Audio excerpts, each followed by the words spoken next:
अध्यक्ष महोदय, सबसे पहले मैं एक बात कहना चाहूँगा कि केंद्र सरकार को सीडब्ल्यूसी को मिनिस्ट्री को कहाँ एक्शन में आना चाहिए था, उनका रोल कहाँ से शुरू होता है या उनके अधिकार क्या हैं। सीडब्ल्यूसी या मिनिस्ट्री का रोल जब शुरू होता है जब उड़ीसा सरकार मिनिस्ट्री को कहती है कि कुछ गलत हुआ, उससे पहले कहीं भी मिनिस्ट्री का सीडब्ल्यूसी का कोई रोल नहीं। अभी 1.5 महीना पूर्व पत्र पहला प्राप्त हुआ है उड़ीसा सरकार का केंद्र सरकार को। उससे पहले हो सकता है उड़ीसा सरकार ने छत्तीसगढ़ सरकार के साथ पत्र व्यवहार किया हो, लेकिन यहाँ पत्र व्यवहार नहीं हुआ। जिन मेहताब जी ने जिन डैम्स का जिक्र किया, बड़े जो माइनर इरिगेशन डैम है, पहले वो खुद कह चुके हैं 2000 हेक्टेयर से नीचे ना वो कभी सीडब्ल्यूसी तक आते और ना केंद्र सरकार का कोई इंटरफेरेंस उनमें है। वो प्रदेश का मामला है, वो कभी भी बना सकते हैं। जो मेजर और मीडियम डैम्स हैं जिनके बारे में विशेष रूप से उन्होंने कहा, अरपा 2013 में इनकी डीपीआर जमा हुई केंद्र सरकार को। 2014 में मिनिस्ट्री ने डायरेक्शन दी छत्तीसगढ़ गवर्नमेंट को कि डीपीआर साझा की जाए उड़ीसा सरकार के साथ। 2015 में उड़ीसा सरकार को डीपीआर भेज दी गई छत्तीसगढ़ सरकार के द्वारा, जो उन्हें सूचना दी है। जो 2015 के बाद अभी तक डीपीआर वहाँ गई। सीडब्ल्यूसी ने पहली बार कहा है कि टेक्निकली ठीक हो सकता है, लेकिन टेक्निकल एडवाइजरी कमेटी जो रिकमेंडेशन देती है कि डैम बनना चाहिए, उसने अभी तक रिकमेंडेशन नहीं दी है। बिना रिकमेंडेशन के बावजूद एक इस्टेब्लिश्ड प्रोसीजर है कि रिकमेंडेशन के बाद ही डैम बनना चाहिए, उसके बगैर बावजूद छत्तीसगढ़ सरकार ने डैम पे काम शुरू किया। एक पॉइंट ये है इसके बारे में। दूसरे पॉइंट 2 जो उठाए हैं मेहताब जी ने,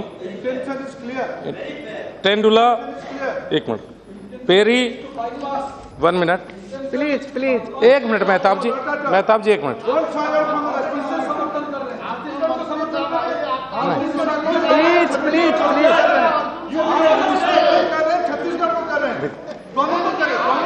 This will not do. Dharmendra, it is not proper. Nothing will go on record. Only ministers reply. Mehtab ji, मेरी बात सुन लीजिए, आपस की बात बाद में हो जाएंगी। 1 मिनट, मिनिस्टर्स रिप्लाई। कलिकेत 1 minute. Only ministers reply. Tathagata ji, पूरी बात तो हो जाने दीजिए, मैं टू द पॉइंट बात करूंगा। Please, yes. नहीं, मैं to the point. Tathagat ji 1 minute, आपस की बात रिकॉर्ड में नहीं जाएगी। 1 मिनट में प्लीज।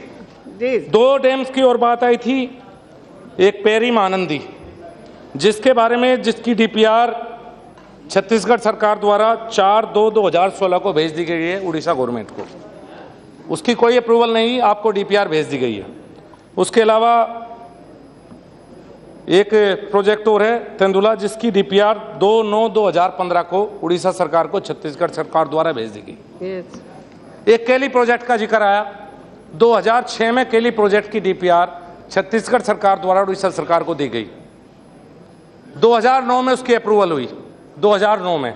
आज उसका जिक्र हो रहा है। ये बात मैं कहना चाहूँगा, अगर ऑब्जेक्शन होना था तो 2006 और 2009 के बीच में उड़ीसा की तरफ से ऑब्जेक्शन आना चाहिए था।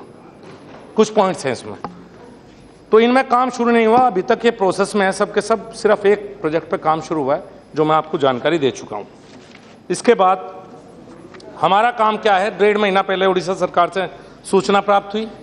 सूचना प्राप्त होने के बाद तुरंत बाद यहाँ से उड़ीसा सरकार को छत्तीसगढ़ सरकार को कहा गया कि आप आके बैठ के बातचीत कीजिए, क्योंकि केंद्र सरकार एज ए मीडिएटर का रोल प्ले करता है। छत्तीसगढ़ की तरफ से आया कि हम आ जाते हैं। उड़ीसा की तरफ से 1 महीने का समय मांगा गया। उड़ीसा की तरफ से 1 महीने का समय मांगा गया कि हम जुलाई के लास्ट में आना चाहते हैं। अब दूसरी मीटिंग, पहली मीटिंग 27 जून को थी, अब अगली मीटिंग 29 जुलाई को फिक्स कर दी गई है, जिसमें दोनों सरकारों को सूचना दे दी गई है। 1 साल का समय केंद्र सरकार के पास है, दोनों बातचीत करके कोई रास्ता निकाला जाए। अगर रास्ता नहीं निकलता तो ट्रिब्यूनल का गठन किया जाएगा, जो एक अधिकार है। कोई इसके अलावा कानून केंद्र सरकार के पास नहीं है कि हम ट्रिब्यूनल का गठन करें। जहाँ तक एक महत्वपूर्ण मुद्दा बार बार आया कि नॉन मानसून फ्लो का, क्योंकि मानसून फ्लो के दौरान किसी को कोई समस्या मेरे विचार से नहीं है। उसके बारे में जब दोनों पक्ष बैठेंगे, केंद्र सरकार बीच में होगी, एक स्टडी की जा सकती है कि नॉन मानसून फ्लो में कहीं उड़ीसा का कोई नुकसान है या नहीं है, क्योंकि ये क्लियर है सबको कि मानसून के दौरान कोई नुकसान इन डैम्स के बनने से नहीं है, सिर्फ समस्या नॉन मानसून फ्लो की है। उसके बारे में कोई स्टडी की जा सकती है, दोनों पक्ष बैठ सकते हैं और कोई ना कोई रास्ता निकाला जा सकता है। एक बात Please, not like that. Parturari ji, please.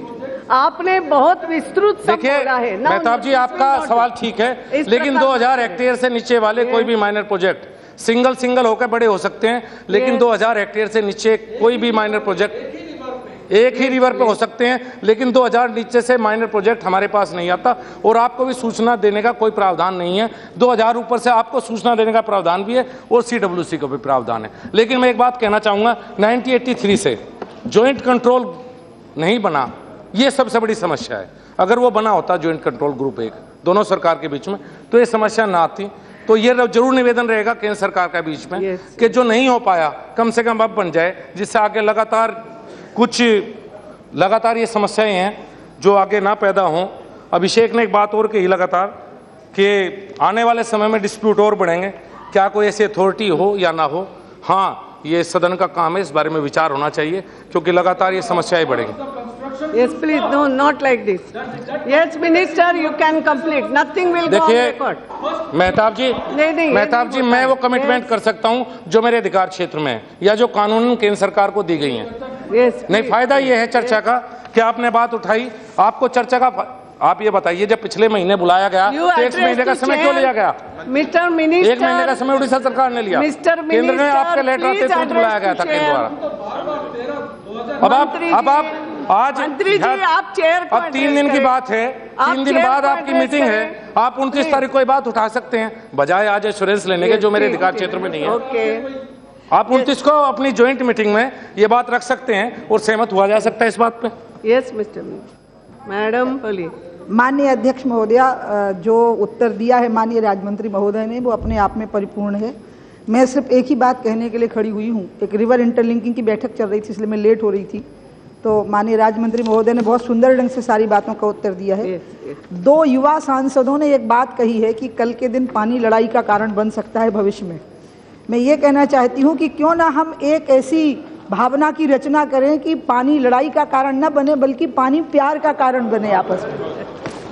और इसलिए मुझे ऐसा लग रहा है कि जो बैठक होने वाली है, जिसमें उड़ीसा और छत्तीसगढ़ के दोनों पक्ष उपस्थित होने वाले हैं, बहुत जल्दी वो बैठक हो जाएगी। मैं आपके माध्यम से सदन को आश्वस्त करती हूँ कि बहुत जल्दी वो बैठक होगी और उस बैठक में इसका ऐसा समाधान निकाल लिया जाएगा जिससे ना उड़ीसा को शिकायत होगी और जिससे ना छत्तीसगढ़ को शिकायत होगी।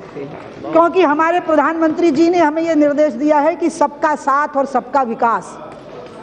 तो अगर इस देश का विकास करना है तो विकास में अग्रणी भूमिका जल की है, और इसके लिए हमने 1 करोड़ हेक्टेयर जमीन को सिंचित करने का प्रावधान हमें प्रधानमंत्री ने PMKSY के जरिए दिया है। उड़ीसा में बाढ़ और सुखाड़ दोनों की बहुत बड़ी समस्या है। उड़ीसा हमारा बहुत ही प्रिय राज्य है। उड़ीसा का ही वो भात था जिसके लिए जगन्नाथ के भात को जगत पसारे हाथ। उस राज्य को हम संकट में या परेशानी में कैसे डाल सकते हैं? लेकिन छत्तीसगढ़ और उड़ीसा दोनों की बात सुन करके एक उचित समाधान बहुत जल्दी, जैसे ही बैठक होगी वो निकल आएगा। मैं आपके माध्यम से माननीय सदन को आश्वस्त करती हूँ। धन्यवाद।